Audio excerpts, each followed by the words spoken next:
Monera के बारे में समझे। तस्वीर जो देख रहे हो ये सब क्या है, मोनेरा है। और इसको हम क्या बोलते हैं सामान्य भाषा में, जीवाणु बोलेंगे, बैक्टीरिया बोलेंगे। अब देखिए इसका निवास स्थान, हैबिटेट, ये कहाँ कहाँ पाया जाएगा। गर्म जल के झरना में, मरुस्थल में, बर्फ में और गहरे समुद्र में। जैसे विषम एवं प्रतिकूल वास स्थान जहाँ दूसरे जीव मुश्किल से ही जीवित रह पाते हैं में भी पाए जाते हैं। कौन, मोनेरा। दुनिया के हर जगह पाया जाएगा, गर्म झरना में भी, मरुस्थल में भी, बर्फ के चट्टान पर भी पाया जाएगा। जहाँ पे दूसरा जीव नहीं पाया जाएगा वहाँ भी पाया जाएगा। कई बैक्टीरिया तो अन्य जीवों पर या उनके भीतर परजीवी के रूप में रहते हैं। तो बाहर भी सब जगह पाया जा रहा है। कुछ बैक्टीरिया तो जीव के शरीर के ऊपर है या जीव के शरीर के भीतर भी पाया जाता है। जैसे आपके जीव के शरीर के ऊपर घाव कभी हुआ है, घाव मवाद हुआ है और बैक्टीरिया उस पर लगल रहेगा तो उस घाव छूटेगा नहीं, पूरा उस शरीर के ऊपर लगा। अब भोज खाने गए आप, अब मान लिया तक भोज खूब बढ़िया बना हुआ है लेकिन पानी जो आ रहा है ऐसे गंदगी वाला पानी है, हमको देखने में साफ लग रहा है, हम खाते खाते खूब पी गए और उसमें एक बैक्टीरिया था सल्मोनेला टाइफी, और उसको हम भोज खा के आ गए आज घर पे। आज हम भोज खा के कहाँ गए, घर पे आ गए, और आज बीमार नहीं पड़ेंगे। वह एक बैक्टीरिया हमारे अंदर घुस गया, आई घुसा, अभी घुसा तो हमारे शरीर के लीवर में गया भोजन के माध्यम से होते हुए, और वहाँ पर 1 से 2 बना 20 मिनट के बाद, फिर 2 से 4 बन जाएगा अगले 20 मिनट में, फिर 4 से 8 बन जाएगा अगले 20 मिनट में। इस प्रकार जब हमारे शरीर में उसकी संख्या करोड़ों हो जाएगी तब हमको टाइफाइड नामक बुखार हो जाएगा। तो वो भी परजीवी के रूप में कहाँ, शरीर के भीतर है ना। तो हमको बुखार लगा दिया। कुछ बैक्टीरिया है लैक्टोबैसिलस, नाम सुने हैं,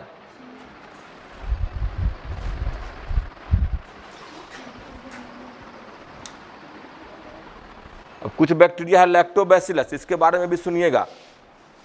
लैक्टोबैसिलस दही में भी पाया जाता है और वह हमारे पाचन तंत्र के लिए काफ़ी आवश्यक है, वह भोजन को पचाने का काम करता है। हमारे शरीर में B12 यानी विटामिन बी को उत्पन्न करने का काम करता है। कौन, लैक्टोबैसिलस। किसी किसी का पेट खराब होता है तो दवा जो दिया जाता है उस दवा में देखिएगा लैक्टोबैसिलस का स्पोर होगा, वह हमारे शरीर को पाचन में मदद करेगा। तो इस प्रकार कुछ बैक्टीरिया हमारे लिए दोस्त भी होता है और कुछ दुश्मन भी होता है।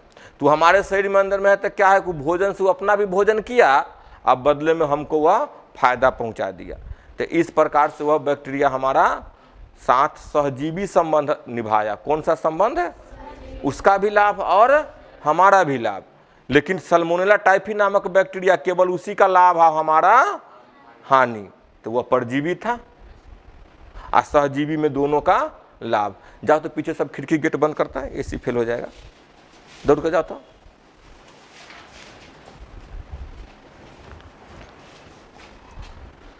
ये कहाँ कहाँ रहेगा वो तो समझ में आ गया। कौन बैक्टीरिया, देखिए ये हॉट स्प्रिंग है, यानी पूरा का पूरा कैसा है, गर्म झरना है ना। यह जो है समुद्र में कहीं कहीं पे, आप पूछोगे गर्म झरना है कहाँ पे, तो समुद्र में कहीं कहीं पे नीचे से लावा फटते रहती है हमेशा। जमीन के नीचे बहुत, जब जमीन की उत्पत्ति हुई थी जलता हुआ दहकता हुआ आग से हुआ था, मालूम होगा कि नहीं है आप लोग को, सेकेंड ईयर में पढ़ना, जलता हुआ दहकता हुआ। जैसे किसी फैक्ट्री में जाइएगा लोहा को गलाता है तो पूरा पानी की तरह धातु बहते रहता है ना इधर से उधर, देखो कि नहीं देखो, कभी छड़ की फैक्ट्री में जाइएगा तो देखिएगा एकदम पानी की तरह बहता है। ठीक उसी प्रकार धरती जो थी पहले, उसी आग जो है एकदम बह रहा था, धर धर धर धर एकदम बलबला रहा था, उससे गैस निकल रहा था। अभी भी कहीं कहीं पे ज्वाला है, वह आग है जो समुद्र के नीचे कभी कभी अब फटता भी है। तो जो समुद्र के धरातल के नीचे जब वह ज्वाला कभी फटता है तो समुद्र का लहर उठता है, जिसको हम कहते हैं कि आ गया सुनामी। बहुत सारा जल इतना वेग से आता है कि शहर के किनारे रहे हुए लोगों को एक बार घर सहित लेकर समुद्र में चला जाता है। इतनी बड़ी बड़ी सुनामी उठती है, समझ गए। तो वहाँ पर भी पाया जाएगा कौन, बैक्टीरिया। उसके बाद देखेंगे और कहाँ पाया जाएगा, देखिए ओशियन, समुद्र में। समुद्र का पानी कैसा होता है, खारा पानी में भी, जहाँ अन्य जीव, हम तुम जाओगे ज़्यादा देर के लिए तो हमारा चमड़ा लहरने लगेगा, आँख लहरने लगेगा, अधिक देर तक हम उसमें नहीं रह सकते हैं। वहाँ आराम से खूब मस्ती से घूमेगा और फिरेगा।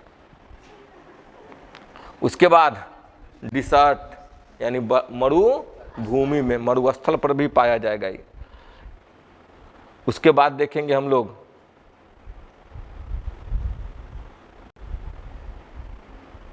तो इसका निवास स्थान पढ़ लिए ना। अब इसको हमको पढ़ना है कौन चीज, आकारी होता कैसा कैसा है। ऐसे देखिए, एक होता है गोलाकार, इसको बोलेंगे कोकाई। एक होगा डंडाकार, जिसको बोलेंगे बेसिलाई। देखो बेसिलस ही लिखल होगा उसमें, है ना, अंग्रेजी नाम लिखल है इसमें, है कोकाई, बेसिलस। इसमें जब पढ़ते हम लोग साइंस तो हिंदी में कुछ होता नहीं है। हिंदी में करता क्या है, लिपि खाली हिंदी कर देता है, सेंटेंस और वर्ड सेम रह जाता है। जैसे गर्मी में होता क्या है कि जैसे देखोगे जब पूरे बच्चा भर जाएगा, पसीना लथपथ लगेगा, पूरा गर्म से बेचैन हो जाएंगे, पसीना चुएगा, तो कितना अच्छा टॉपिक पढ़ाने जाओगे ना, पढ़ने जाओगे तो मनवा ना लगेगा, बेचैनी लगने लगेगा। सर जी आप छोड़ दीजिए, बाप रे बाप बड़ा बेचैनी हो रहा है। लेकिन जब मौसम अनुकूल तुम्हारा हो तो आधा घंटा है क्लास, अगर 1 घंटा भी चल जाएगा, 2 घंटा भी पढ़ लोगे तो पता नहीं चलेगा थोड़ा। लेकिन अन्य दिनों में अगर 45 मिनट में उब जाता है लोग, तो एक प्रकार का यह माहौल बनता है, समझ गए।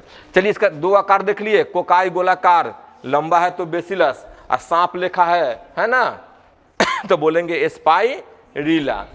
हिंदी के कॉमा लेखा है तो बोलेंगे विब्रियो। तो बैक्टीरिया कितने आकार के हैं, इसका शेप कितना है, 4। चारों हो गया, याद हो गया, कोई दिक्कत चारों में। अब हम देखेंगे एक एक करके किंगडम मोनेरा। देखिएगा इसका किंगडम मोनेरा का पहले क्लासिफिकेशन करेंगे। या देखो क्लासिफिकेशन आ गया, एक एक को समझेगो, है अंग्रेजी में, अब यहाँ समझिए मस्ती से, हिंदी बताएंगे। बैक्टीरिया का हिंदी करने में कोई दिक्कत होगा नहीं ना। बैक्टीरिया को 2 भाग में बांटे, आर्की बैक्टीरिया, और इसको भी लिखोगे हिंदी में, अगर लिखना होगा तो इसे लिखोगे कैसे, आर्की बैक्टीरिया, और इसको यू बैक्टीरिया। आ गया बात समझ में। अब इस पूरे को हम बांटे कितने भागों में, पूरे मोनेरा को कितने भाग में बांटे, आर्की बैक्टीरिया, और आर्की बैक्टीरिया को देखेंगे हम बांटते हैं 3 भाग में। हेलोफिलस, हेलोफिलस बोलते हैं समुद्र में रहने वाले यानी लवणीय क्षेत्र में रहने वाले बैक्टीरिया को या जीवों को हेलोफी बोला जाता है। तो आर्की बैक्टीरिया कैसा हो गया, हेलोफी। दूसरा हो गया थर्मोएसिडोफिलस, यानी खूब गर्म है और उसका पानी एसिडिक है। बैटरी के पानी देखते हो, उसमें भी बैक्टीरिया जी सकता है, अथवा देव पर रखे तो खदक का मर जाएगा ना। तो अब बैटरी के पानी में उसमें गर्म भी होता है और एसिड भी होता है। ठीक उस परिस्थिति में भी आर्की बैक्टीरिया जीवित रह सकता है। और तीसरा है मिथेनोजीनस। तो मिथेनोजीनस ऐसे बैक्टीरिया के ग्रुप को कहा जाता है जो बिना ऑक्सीजन के जी जाएगा रे, इसको ऑक्सीजन नहीं चाहिए। एकदम कच्छ में, एकदम कीचड़ के अंदर सान दो, 10 पूरा कीचड़ के 10 किलोमीटर अंदर तक उसको डाल दो, ओहो में वो जीवित रह जाएगा। अभी कहाँ पाया जाता है सो देखेंगे, अभी आगे है। गाय भैंस के गोबर में ही पाया जाता है, और वहाँ बैक्टीरिया नहीं होता है, वहाँ ऑक्सीजन नहीं जाता है। और उसमें यह मिथेनोजीनस जो है मीथेन गैस का उत्पादन करता है। सुने कि मीथेन गैस खूब ज्वलनशील होता है, इसलिए जानवर के गोबर से हम निकाल लेते हैं, गोबर गैस बनाते हैं। याद है, अगर किसी के घर में एक जानवर पाले हुए हैं तो उसको गैस बाहर से खरीद कर लाने की आवश्यकता नहीं है। अगर वह 15 से 20 हज़ार रुपये खर्चा कर लेगा एक बार, तो जीवन भर वो गाय के गोबर से अपना घर का खाना बना सकता है। का बैक्टीरिया, यू बैक्टीरिया के बारे में अभी जो भी जीवाणु, ये पुराना बैक्टीरिया और ये नया बैक्टीरिया। नया बैक्टीरिया को 2 भाग में बांटेंगे, एक ऑटोट्रोफस और एक ऑटोट्रोफस का मतलब कि अपना भोजन अपने बना रहा है, स्वपोषी। और हेटेरोट्रोफस अपना भोजन के लिए दूसरे पे आश्रित है। तो अपना भोजन अपने बना रहा है, एक पौधे की तरह बना रहा है जो फोटोसिंथेसिस है, हूबहू पौधे की तरह प्रकाश की उपस्थिति में भोजन को बना लेता है। और एक है समुद्र के अंदर गहराई में है तो उसको प्रकाश मिलेगा वहाँ पे, तो प्रकाश के अनुपस्थिति में तो समुद्र में अगल बगल में जो रसायन है उस रसायन को अवशोषित कर लेगा और उसी रसायन से अपना भोजन बना लेगा, तो उसको बोलेंगे कीमोसिंथेटिक। तो कीमोसिंथेटिक ऑटोट्रॉफ्स और फोटोसिंथेटिक ऑटोट्रॉफ्स। कीमोसिंथेटिक्स अगल बगल के केमिकल को अब्जॉर्ब कर लेगा, उससे अपना ऊर्जा प्राप्त करेगा। और फोटोसिंथेटिक इनऑर्गेनिक कंपाउंड को यानी ऑर्गेनिक पदार्थों को सूर्य प्रकाश की उपस्थिति में लेकर और उसको मिक्स करके भोजन के रूप में, कार्बनिक पदार्थ के रूप में बदल लेगा और बदल कर अपने लिए ऊर्जा उत्पन्न कर लेगा, तो उसको बोलेंगे फोटोसिंथेटिक ऑटोट्रॉफिक। और जो रसायन से बनाएगा उसको बोलेंगे कीमोसिंथेटिक। समझ गए? अब आइए इसमें हेटेरोट्रॉफ में एक पारासिटिक परजीवी जो शरीर के अंदर भी रह सकता है और इसमें 21 के लाभ है, केवल बैक्टीरिया के लाभ है, ठीक है। और दूसरा होता है सेप्रोफाइटिक। तो सेप्रोफाइटिक बोलते हैं मरलहवा पर रहने वाला कि मृत जीवी, हिंदी में क्या बोलेंगे इसका? डायग्राम समझ में आ गया? तो बैक्टीरिया का क्लासिफिकेशन देख लिए। अब देखिए मिथेनोजीनस को देखिए, है ना, यही बैक्टीरिया क्या है? मिथेनो। ये क्या है? थर्मोएसिडोफिलस है। ये क्या है? हैलोफी है, यानी पूरा समुद्री वातावरण में है। हम देखेंगे, अब इसके पढ़ेंगे। आर्की बैक्टीरिया के बारे में कह रहा है कि ये विशिष्ट प्रकार के बैक्टीरिया होते हैं। ये बैक्टीरिया अत्यंत कठिन वास स्थान, जैसे अत्यंत लवणीय क्षेत्र, जो लवणीय क्षेत्र होगा उसको क्या बोलेंगे? हैलोफी बोलेंगे। उसके बाद है गर्म झरना, थर्मोएसिडोफिलस। कच्छ क्षेत्र, मिथेनोजेन। तो कच्छ क्षेत्र में कौन पाया जाता है? मिथेनोजेन पाया जाता है। तीनों को फोटो देख लिए हम लोग। आद बैक्टीरिया, नैका बैक्टीरिया तथा अन्य बैक्टीरिया की कोशिका भित्ति की संरचना, हाँ, आद मतलब हो जाएगा आर्की बैक्टीरिया, तथा अन्य बैक्टीरिया की कोशिका भित्ति की संरचना एक दूसरे से भिन्न होती है। तो किसकी संरचना भिन्न होती है? कोशिका भित्ति की संरचना। इसका जो शरीर बना होता है, एक फोटो दिखाते हैं अभी। कोशिका भित्ति की संरचना भिन्न होती है और यही लक्षण उन्हें प्रतिकूल अवस्था में जीवित रहने के लिए उत्तरदायी है। हम लोग गर्म में क्यों न रह सकते? क्योंकि हमारे पास कोशिका भित्ति नहीं है, कोशिका झिल्ली है। अच्छा, सब बैक्टीरिया गर्म में नहीं रह सकता है। विशेष प्रकार की बैक्टीरिया जिसका कोशिका भित्ति में बाहरी जो दीवार है उसमें गर्मी को सहने की क्षमता है, वह रह सकता है। किसमें? गर्म वाला में। जिसकी कोशिका भित्ति में एसिड सहने की क्षमता है वह रह सकता है थर्मोएसिडोफिलस कहलाएगा। अब इसकी कोशिका भित्ति की रचना को देखिएगा, ये देख रहे हैं ना आर्की बैक्टीरिया। इसके बाहर से देखिएगा एक परत, दूसरा परत और तीसरा परत है, 3 परत। इसी 3 परत को, तीनों परत को बोलते हैं कैप्सूल। क्या बोलेंगे? ये तीनों परत को बोलेंगे कैप्सूल। और कैप्सूल को 3 परत में क्या क्या है? सबसे बाहरी परत देखिए फीली है या पाइलस बोलेंगे इसको। इसके भीतर जो है सेल वाल है और अंदर में प्लाज्मा मेम्ब्रेन है। तो आखिर कोई बैक्टीरिया इतना प्रतिकूल परिस्थिति, एडवर्स कंडीशन, यानी जहाँ पे दूसरे जीव नहीं रह पाती, कैसे जी रहा है? तो अंतर क्या है सबका? सेल वाल, यानी बाहर भीतर वाला परत जो है यह सबके कंपोजिशन अलग अलग है, इसीलिए यह इतना प्रतिकूल वातावरण में भी जी सकता है। समझ गए क्यों जी जाता है? तो अगला देखेंगे मिथेनोजेन अनेक रूमिनेंट पशु। अब रूमिनेंट पशु किसको बोलेंगे? जिसके पास रूमेन, यानी जिसका पेट जो है, पेट हम किसको बोलते हैं? बाहर से देखे इसको पेट बोल रहा है ना, लेकिन अंदर जाएंगे स्टोमक, अमाशय। तो हम लोगों का अमाशय एक चेम्बर है, भोजन गया एक के बार उसमें से पचना स्टार्ट हो जाता है। लेकिन ऐसे जंतु भी है जिनका पेट में 4 गो चेम्बर है। पहला चेम्बर रूमेन होता है, सबसे पहला चेम्बर होता है रूमेन। तो वह जीव जिनका अमाशय में रूमेन होता है उसको हम कहेंगे रूमिनेंट पशु। क्या कहेंगे? तो रूमिनेंट पशु कौन हो जाएंगे? गाय और भैंस के आंत्र में पाए जाते हैं। कौन आंत्र में पाया जाएगा? मिथेनोजेन। तथा इनके गोबर से मीथेन जैव गैस का उत्पादन करते हैं। अभी चर्चा किए थे जैव गैस के बारे में। देखिए गाय है ना, इस गाय की फोटो को आप देख रहे हैं, इसको देखिए, इसका अमाशय, भीतर वाला अमाशय जो है 4 भाग में बटा हुआ है। सबसे पहला भाग यहाँ देखिए, मुंह से जो आया ये बड़का जो है से ओसोफेगस, इतना बड़का नली है ना, इतना बड़का, कंठ के बाद इसके घोटने वाला पोजीशन जो है कंठ बोलते हैं अपना देहाती भाषा में, और ऊपर में जाएंगे तो बोलेंगे ओसोफेगस। इसको क्या बोलेंगे? ओसोफेगस। ओसोफेगस यानी फूड पाइप, और उसके ऊपर बोलेंगे ओरल कैविटी यानी मुख गुहा।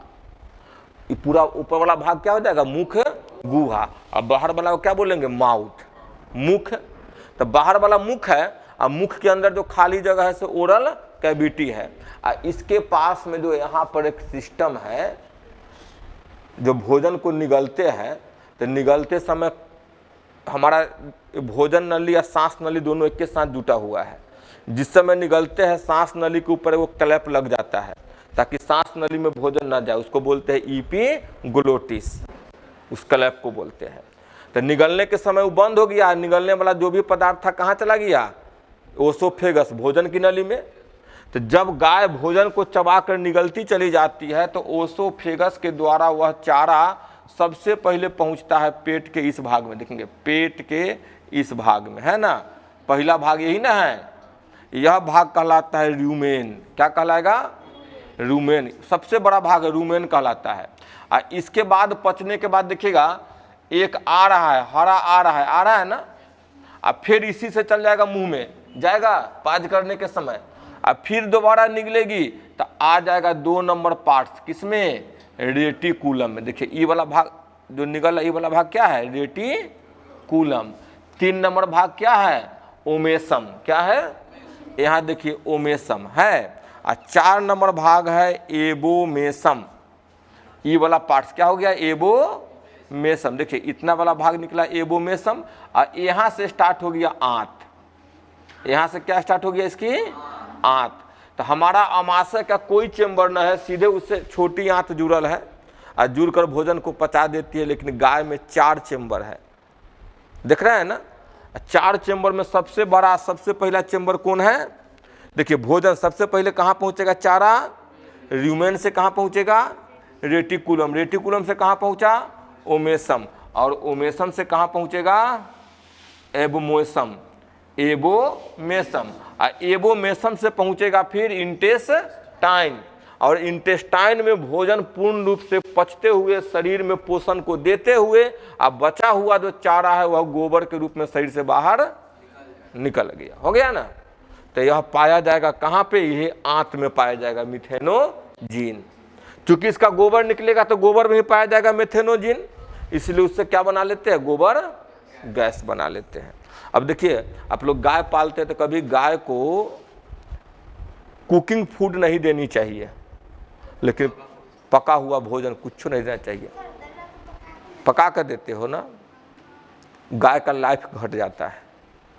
हम अपना घर में कहते कहते थक जाते हैं, गाय के लिए कुकिंग फूड उसके लिए पॉइजन के बराबर है, लेकिन हम लोग अपने जैसा सोच लेती है। माताजी, दादाजी, चाहे दादी जी, जो भी घर के बुजुर्ग है, पढ़े लिखे, उतना साइंस तो पढ़े नहीं, तो अपना जैसा सोच लेते हैं कि ना गाय के अगर हम दाना पका कर न देंगे तो पेट झड़े लगेगा, ना कहेंगे उल्टा हो। अब गाय को आप तो इस प्रकार से उसका स्टोमक को बना दिए कि उसका तो आप लीवर ही कमज़ोर कर दे रहे हैं उसको। देखिए बार बार दाना खाने वाले गाय को बार बार लीवर के दवाई देना पड़ता है।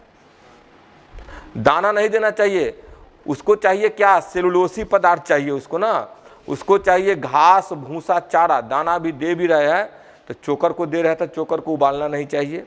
दाना दे रहे हैं तो मक्का को सीधे दरड़वा दीजिए, चोकर के साथ, भूसा के साथ मिलाकर खिला दीजिए। उससे क्या होगा कि उसके पास में जाएगा वह, और सबसे अच्छा कि ऊपर का खोइया उसके लिए सबसे बेहतरीन है गाय के लिए, वह उसको पचाने का क्षमता है, मिथेनोजीन उस पर काम करेगा। अगर कुकिंग फूड उसको अगर 10 किलो दाना एक के दिन खिला दीजिए तो जाकर इसके में बैठ जाएगा, पाज भूज सब बंद हो जाएगा। और गाय अधिकांशतः गाय जो है वह मर जाती है केवल कॉन्स्टिपेशन से, यानी कब्ज से, इसको भोजन पाज नहीं स्टार्ट होने से।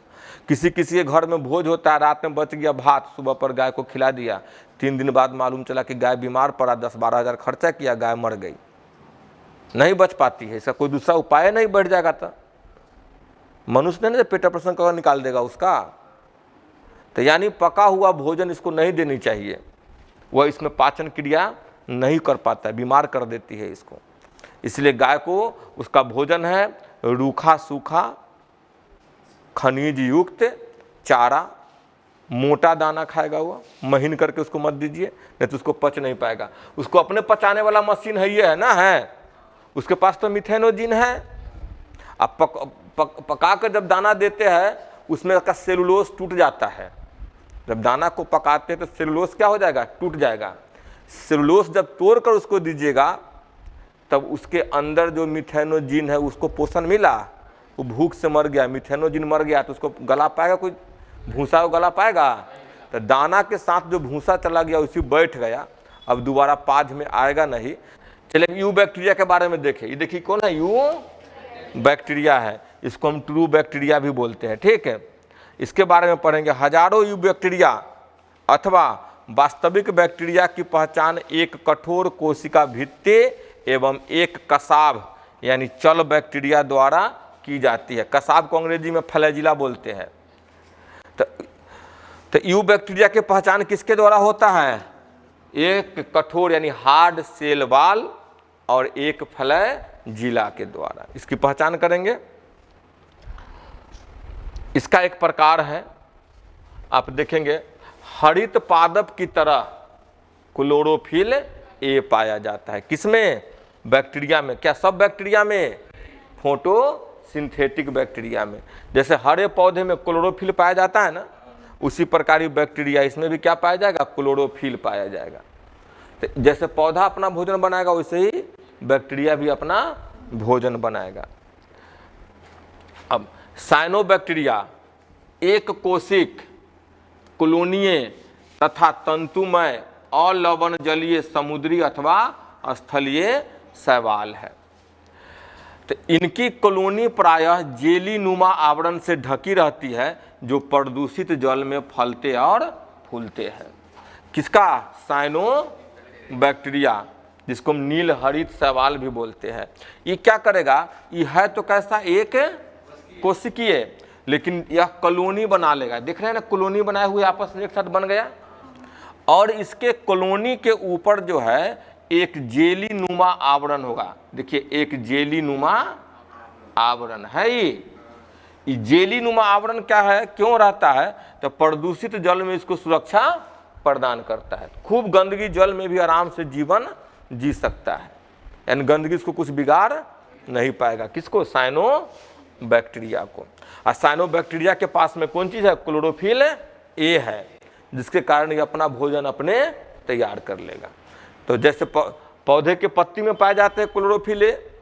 अब बताओ कि यह किस रंग के प्रति संवेदनशील होते हैं? पत्ती का रंग हमको हरा क्यों दिखाई देता है? सूरज की रोशनी से सभी रंगों को अवशोषण कर लेता है, हरा को रिफ्लेक्ट करता है हमारी आंखों पे, इसलिए पत्ती कैसी दिखाई देती है? किसके कारण? क्लोरोफिल के कारण। अब आगे देखेंगे कि बैक्टीरिया जैसे नॉस्टक और एनाबीना, दो याद रखें, कौन बैक्टीरिया? नॉस्टेक और एनाबीना पर्यावरण के नाइट्रोजन को हेटेरोसिस्ट नामक विशिष्ट कोशिकाओं द्वारा स्थिर कर सकते हैं। यानी इनके पास, नॉस्टेक और एनाबीना के पास एक विशेष प्रकार की कोशिका होती है। देखिए ये कौन चीज़ है? नॉस्टेक है ना। ये नॉस्टेक के बीच बीच में एक विशेष प्रकार की कोशिका है जिसको बोलते हैं हेटेरोसिस्ट। और यह हेटेरोसिस्ट पर्यावरण के नाइट्रोजन को, यानी वायुमंडल में जो नाइट्रोजन गैस है, इसको ग्रहण कर लेता है। इसको ग्रहण करके अब बदल देगा किसमें? N2 में, नाइट्रेट में। अब बदल देगा, दे देगा किसको? मिट्टी को, जिससे मिट्टी में उर्वरा शक्ति बढ़ जाती है। तो अब इसको यूरिया छींटने की आवश्यकता पड़ेगा। तो जिस मिट्टी में नॉस्टेक और एना बीना पाया जाएगा, क्या वहाँ की मिट्टी उपजाऊ होगा कि नहीं होगा? एकदम हो जाएगा। तो अब यहाँ से क्वेश्चन कभी कभी पूछा है कि एना बीना और नॉस्टेक वायुमंडल से नाइट्रोजन गैस को ग्रहण करके नाइट्रेट में बदल देते हैं, वह किस कोशिका द्वारा होता है? कौन सा कोशिका है ये? हेट्रो, बोलो सब, कौन सा कोशिका है? अगर हेट्रोसिस्ट को इसके पास से हम निकाल दे तो क्या यह नाइट्रेट कर पाएगा? नहीं कर पाएगा। अब ये एना बीना है, देख रहे हो ना, हेट्रोसिस्ट के फोटो को देख लिया, किसके फोटो को देखेंगे? एना बीना में देख रहे हैं या यहाँ पे दिखाई दे रहा है मोट मोट, सब एक जैसा है कि विशेष प्रकार के मोटा मोटा कोशिका दिखाई दे रहा है, इसी को बोलेंगे हेट्रोसिस्ट। और यह इन्वायरमेंटल नाइट्रोजन को एब्जॉर्ब करके अर्थ में नाइट्रेट में बदल देगा, कन्वर्ट कर देगा, हो जाएगा। दोनों को फोटो देख रहे हैं हम लोग, एक है एना बीना ऑसिलेरिया और यह है नॉस्टेक। अब हम चलेंगे ऑटोट्रॉफ के बारे में पढ़ लिए कि ऑटोट्रॉफ स्वपोषी क्यों हुआ? क्योंकि उसके पास में क्लोरोफिल ए है। क्लोरोफिल है तो कैसा रंग का दिखाई देगा? हरा दिखाई देगा। और उस एक विशेष प्रकार के बैक्टीरिया है, साइनोबैक्टीरिया है, नॉस्टेक और एना बीना, उनके पास में हेट्रोसिस्ट नामक एक कोशिका पाई जाती है जो वायुमंडलीय नाइट्रोजन को ग्रहण करके बदल देंगे, किसमें? नाइट्रेट में। अब आइए कीमोसिंथेटिक ऑटोट्रॉफ यानी रसायन संश्लेषी बैक्टीरिया क्या है, इसके बारे में पढ़ेंगे। तो नाइट्रेट, नाइट्राइट और अमोनिया, इसमें कहीं से भी कार्बन का मात्रा है क्या? नहीं ना है। इसका सूत्र देखने तो N और H, नाइट्रोजन हाइड्रोजन मिलकर बनाता है, या केवल नाइट्रोजन है। तो नाइट्रेट, नाइट्राइट और अमोनिया जैसे विभिन्न अकार्बनिक पदार्थों को ऑक्सीकृत कर, इसको क्या करेगा? ऑक्सीकृत करेगा। उनसे मुक्त ऊर्जा का उपयोग एटीपी उत्पादन के लिए करते हैं। कौन करते हैं? Chemosynthetic autotroph. अकार्बनिक रसायन या पदार्थ जैसे को नाइट्रेट, नाइट्राइट और अमोनिया को, यह अकार्बनिक पदार्थ है, उसको ऑक्सीकृत कर लेगा। क्या करेगा? ऑक्सीकृत, यानी ऑक्सीजन की उपस्थिति में इसको क्या करेगा? रिएक्शन करेगा। तो ऑक्सीजन की उपस्थिति में जो भी अभिक्रिया होता है उसी को ऑक्सीकरण बोलते हैं, ऑक्सीडाइजेशन बोलते हैं। हम ग्लूकोज को लेते हैं, उसको तोड़ते हैं, तो उसको क्या करते हैं? ऑक्सीडाइजेशन बोलते हैं। ऑक्सीजन क्या किया? उसको पचा दिया। ऑक्सीजन क्या किया? उसको तोड़ दिया, उसको बोलेंगे ऑक्सीडाइजेशन या ऑक्सीकृत। तो इन सभी को क्या करता है? ऑक्सीकृत कर देता है। और ऑक्सीकृत करके इससे उत्पन्न करता है कौन चीज? मुक्त ऊर्जा। किसके रूप में? एटीपी में। और इसी एटीपी को अपना उपयोग में ले लेता है, काम करने के लिए उपयोग में लेता है।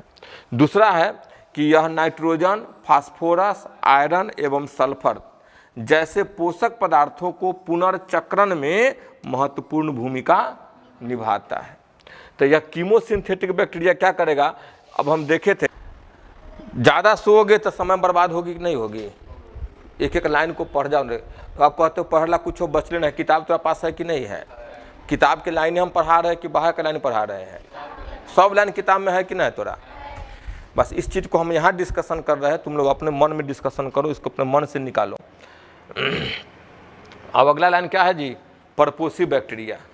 तो अब समझ गया कीमोसिंथेसिस में कैसे करेगा?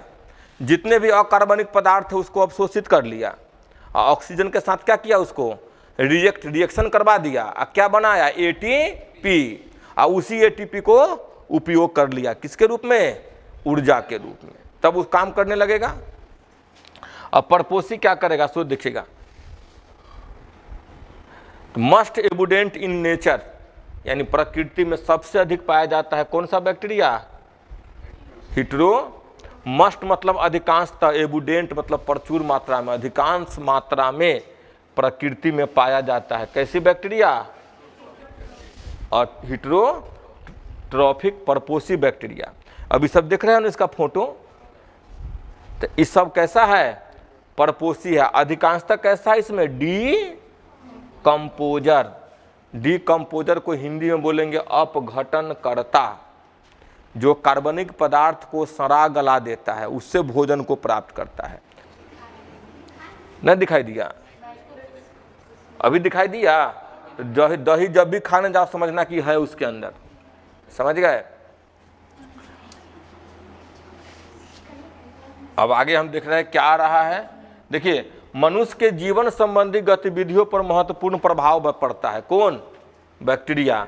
कहाँ कहाँ प्रभाव पड़ रहा है? तो दूध से प्रतिजैविक, आवाज नहीं बतियाओगे तो घबरा जाएगा। प्रतिजैविक यानी एंटीबायोटिक के उत्पादन में। प्रतिजैविक से बुखार लगता है तो हम दवाई खाते हैं ना, नहीं ठीक हो, एंटीबायोटिक खाते हैं बाहर से ना, तो उसका उत्पादन भी कौन कर रहा है? बैक्टीरिया ही कर रहा है। लेग्यूम पादप की जड़ों में नाइट्रोजन स्थिरीकरण में, तो लेग्यूम पादप किसी को कहते हैं? जितना दाल दलहनी पौधा है उसको लेग्यूम बोलते हैं। वह लेग्यूम SG फॉक लेग्यूम फैमिली में आते हैं। उसका फैमिली का ग्रुप कौन है? लेग्यूम।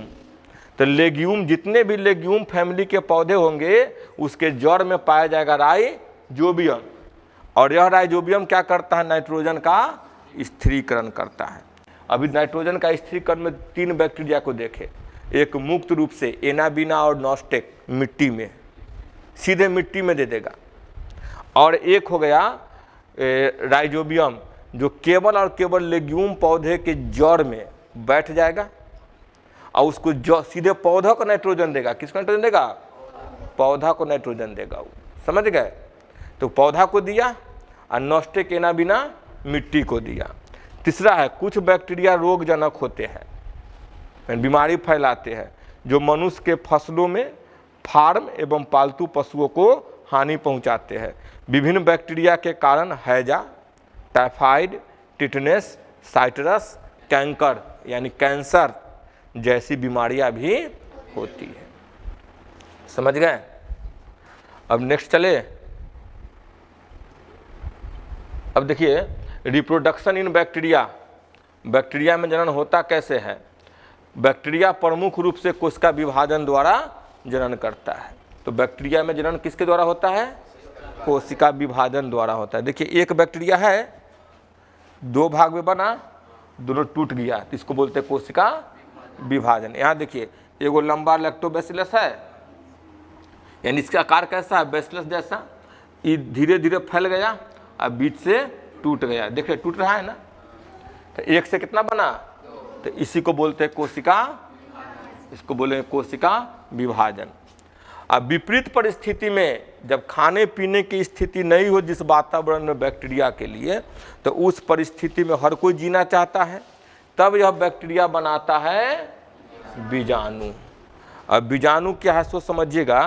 जब खाने पीने की चीज़ है तो इसका अंदर एगो DNA है ना। यह देखिए, एक बैक्टीरिया है, ये बैक्टीरिया है, इसके पास ये DNA है, ठीक, और इसके पास ही साइटोप्लाज्म है।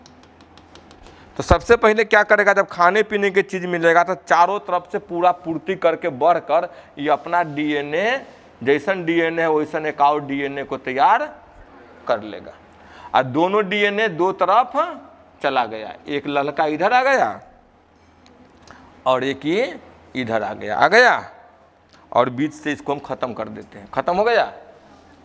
अब इसके बाद क्या करेगा? दोनों का बीच का जो मटेरियल है, साइटोप्लाज्म है, ये दोनों अपने में आधा आधा क्या करेगा? बांटने लगेगा। अब बीच में पॉलीसेकेराइड जमा हो जाएगा, क्योंकि इसका सेल भित्ति किसका बना होता है? पॉली। इधरों पॉलीसेकेराइड आ गया, इधरों पॉली। एक समय आएगा टूट कर ये इधर हो गया और ये इधर छोटा हो गया। तो टूटेगा तो छोटा रहेगा, फिर ही खाएगा पिएगा, फिर बड़ा हो जाएगा, फिर तोड़ेगा। तो एक बैक्टीरिया को मेटाबॉलिज्म या क्रिया करने में मात्र 20 मिनट का समय लगता है। तो एक बैक्टीरिया का जीवन चक्र 20 मिनट का। हमारा शरीर का पूरा जीवन चक्र लगभग 60 वर्षों का। बचपन होता है, जवानी होता है, बुढ़ापा आती है, मर जाते हैं, लेकिन बैक्टीरिया कभी मरता नहीं है, याद रखना। बैक्टीरिया अमर है। इसका पूर्ण रूप से प्राकृतिक मौत हुआ नहीं ना हुआ, वही कितना भाग में बट गया। तो जो पहला बैक्टीरिया था उसका संतान आई है कि नहीं है, सब सेम मौजूद है ना।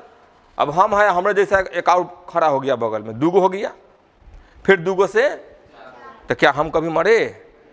भस्मासुर का रक्त बीज का नाम सुने थे राक्षस का? दुर्गा पूजा में कहानी होती है, रक्त बीज नामक राक्षस था। माता दुर्गा जितना उसका तलवार चलाती, तीर चलाती, उसका खून जितना गिरता था उतना उसका जैसा पुरुष उत्पन्न हो जाता था। तो समझो तो क्या करता था, यही क्रिया करता था, समझ गए विज्ञान की भाषा में।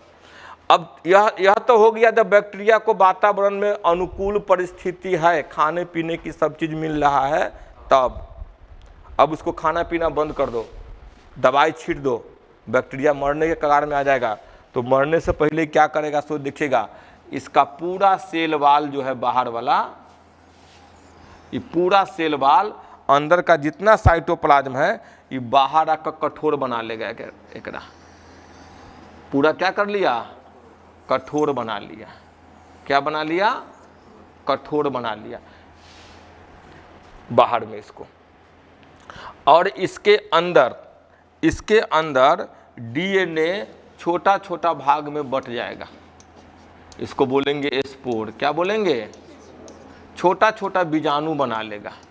अब छोटा छोटा बीजाणु बना लिया तो समझ जाइए कि बहुत दिन तक ऐसे पड़ल रह जाएगा, मरलो है जीतो है, खा पी नहीं रहा है, कुछ नहीं कर रहा है, ढंग धैले है, ठीक, ढंग धैले है, मरलो है जीतो है, अपने आप को कहा कि मर गए, समझ गए।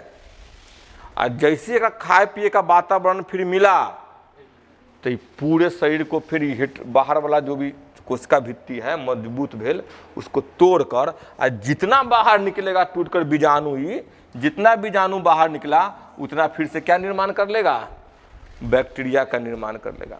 अगर 100 साल तक खाना पानी पीना इसको नहीं मिल रहा तो बीजाणु बनकर बैठल रह जाएगा, और 100 साल के बाद भी मिला तो ब्लास्ट करके बहुत सारा बैक्टीरिया का निर्माण कर। बैक्टीरिया का जब एडवर्स कंडीशन आया, प्रतिकूल वातावरण आया, यानी उसके लायक जीवन नहीं है, तब वो क्या बना लिया, बीजाणु बना लिया। और जब फिर उसके लायक वातावरण होगा फिर सब बीजाणु कोशिका भित्ति को तोड़कर बाहर, और जितना बीजाणु बना है केवल उतना बैक्टीरिया बन जाएगा। और फिर से वह कौन सा जनन करने लगेगा,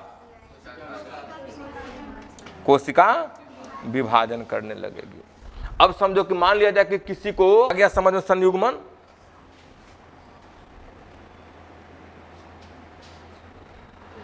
देखिए अब बैक्टीरिया से भी एक छोटा होता है माइकोप्लाज्मा, पढ़े थे इसके बारे में ना। एकरा शरीर के बाहर किसी भी प्रकार का सेल वाल नहीं पाया जाता है, बस एगो लिपिड और प्रोटीन, देखिए बाहर से बैठ गया एकरा ऊपर, इसके पास कोई सेल वाल नहीं है, खाली लिपिड और प्रोटीन है, अंदर में डीएनए है। अभी माइकोप्लाज्मा काफ़ी खतरनाक है। एक एंटीबायोटिक है पेनिसिलिन, एक एंटीबायोटिक का नाम सुने हैं पेनिसिलिन, पेंटेड सल्फा खाते हो ना, सबसे तगड़ा एंटीबायोटिक होता है, किसी भी प्रकार के बैक्टीरिया को मार देगा। तो पेनिसिलिन काम क्या करता है, किसी को सुई लेते हुए देखे हो, वो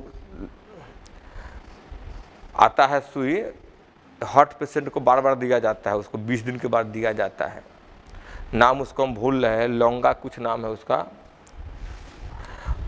या किसी का घाव नहीं सूख रहा होता है, इन्फेक्शन ज़्यादा होता है, तो 3-4 गो सुई दे देता है, तुरंत घाव सूख जाता है वो, तो उसमें पेनिसिलिन पाया जाता है।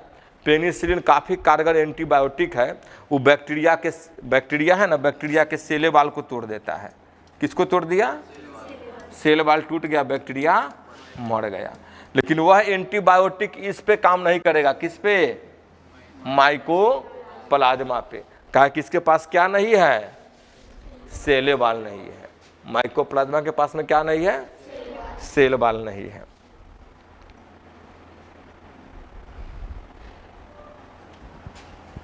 आगे देखिए, तो कोशिका भित्ति बिल्कुल नहीं पाई जाती है। यह सबसे छोटी जीवित है, तो दुनिया का सबसे छोटी जीवित कोशिका कौन हो जाएगा, माइकोप्लाज्मा। ऑक्सीजन के बिना भी जीवित रह सकता है, और अनेक माइकोप्लाज्मा प्राणियों तथा पादप के लिए रोग जनक होता है।